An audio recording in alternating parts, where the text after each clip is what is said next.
people who went to a wedding where the couple didn't last long. What happened? Before we start with the first story, please hit subscribe and ring the notification bell to stay updated with us.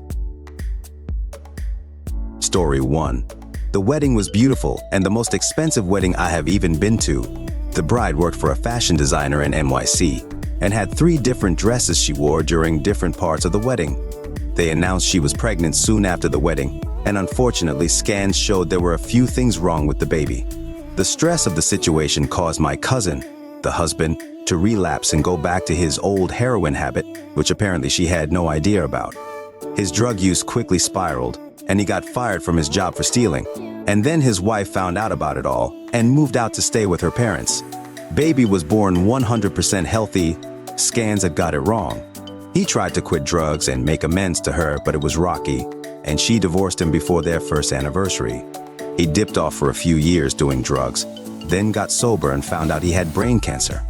Relapsed, got sober again and had his brain tumor removed. Now he is still sober and remarried, and has a few kids with his new wife. Story 2. It was a very small wedding with just parents, siblings, and a few close friends, with the reception taking place in a restaurant. The groom disappeared from the meal for almost an hour to go and smoke weed, and when he returned, she yelled, "You couldn't last 3 hours without going for a spliff." Sake. 6 months later, the two of them had no cash as he wouldn't get a job and she was studying. She said to him, "We have 20 pounds left in our account. If you spend it on weed, I'm leaving you." He spent it on weed. She packed her bags that night. Story 3. Didn't go to the wedding but did go to the bachelorette goodbye party. We were in college, she was 19, from a super conservative family. Her longtime boyfriend visited her once and was terrible. Wouldn't talk to anyone, basically sulked the whole time. He clearly hated that she was in school. When he proposed, her parents pulled the plug on college tuition because she didn't need it anymore. So she dropped out at the end of her freshman year, moved back to Central California, and got married to the shithead. I never saw her again, but from what I've seen on Facebook, she finally dumped him in her mid to 20s, moved across the country to get away from her family, and was working restaurant jobs while trying to get a degree.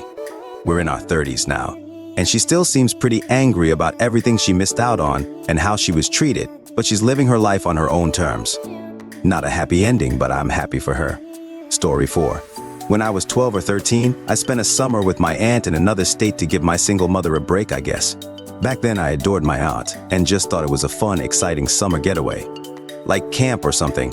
My mother was neglectful and extremely abusive. I told my aunt and her boyfriend about things my mom had done over the years and they listened, but never really made any comment. One night, they were on the porch, and I was supposed to be sleeping in a room which had windows that opened onto the porch. I heard my aunt's boyfriend say I was the biggest bullshitter he'd ever known. My aunt agreed and said, "Someone needs to keep an eye on that one. She's manipulative as hell."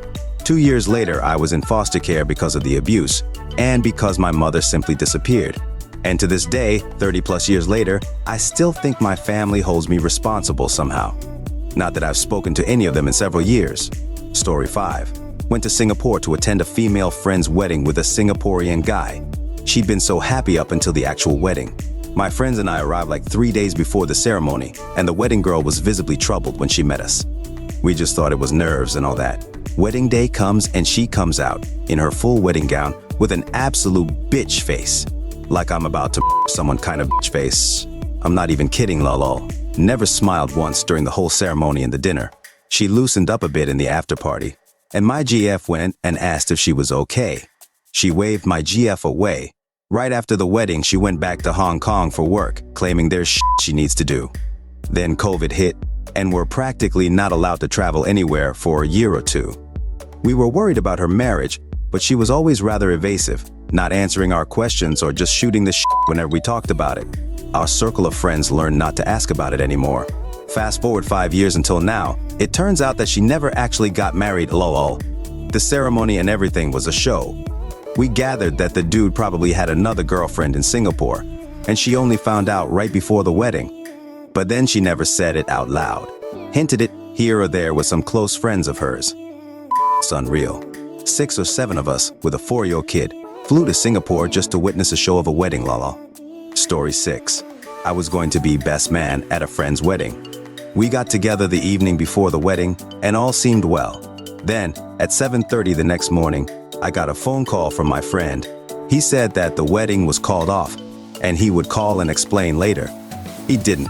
It was 2 weeks later I finally got a hold of his dad, and he said that his son was away at boot camp and wouldn't be coming back. I never heard from him or the bride again, so I don't really know what happened. Story 7. This happened to my best friend from childhood. She met a man from her church. They married shortly after. I had always known her to be more on the depressive side, but after the birth of her daughter, she flipped into a long bout of mania, confirming it was more likely she lives with a form of bipolar disorder.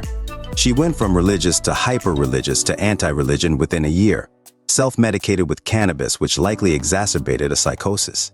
They divorced. She has zero custody of her daughter and cannot visit her without being accompanied by another adult. It was heartbreaking to see, but an unfortunately necessary step.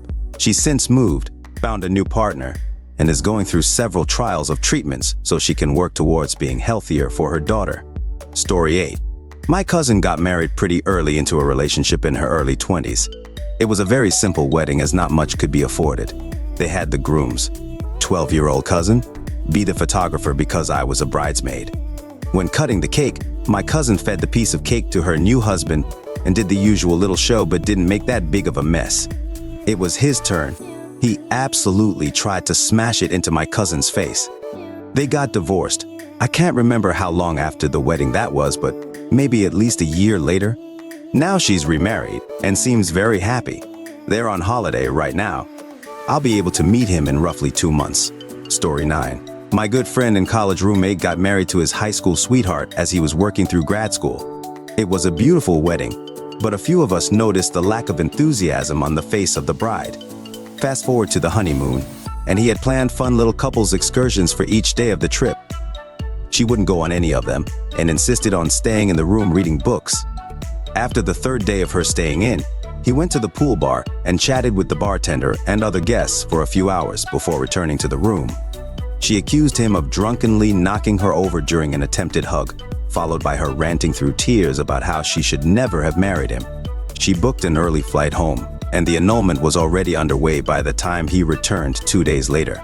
Turns out, she had been voicing her concerns about getting married for months before the big day, and her father, family, and my buddy had persuaded her to go through with it. Her initial story upon returning was that he had thrown her down, but within a week she had come clean that it was definitely an accident, which we all knew. BC, my friend, is one of the kindest and gentlest people I know. He's remarried to a lovely woman and has a young daughter, and his ex is traveling the world. Moral of the story is not to marry someone who clearly doesn't want to get married. Story 10. My very sweet and adorable cousin has epilepsy. We really liked her boyfriend turned fiance, and they seemed like a great match. We were all confused when she divorced him a year after their wedding. Turns out after they were officially married, a switch flipped inside him, and he became very emotionally abusive and manipulative. He would hold her epilepsy medication hostage in order for her to do whatever he asked. He was so psychologically abusive. As soon as she gathered enough courage to leave him, it was amazing seeing her recovery to being her authentic, free self again after him. Story 11. I helped a bride, co-worker from my old job, get the wedding she wanted, not her mills. I did tell the bride that I can only help sort her mill and mama's boy groom out for the wedding, but not for the marriage. I pointed out that Mill will get involved with everything in their marriage, and the groom will side with his mum. Also told her about the multiple red flags I saw in their bride and groom relationship. I advised her to nope out of marrying the mama's boy and his mum before it's too late. Bride believed that the second they say, "I do," the groom will change from mama's boy to perfect husband. Their marriage lasted 6 months. This is what the bride told me was the final straw. The couple was having their honeymoon a few months after the wedding day. The bride had points to upgrade their flight tickets to first class.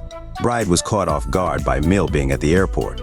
The groom said he and his mum will fly first class and the bride will fly economy.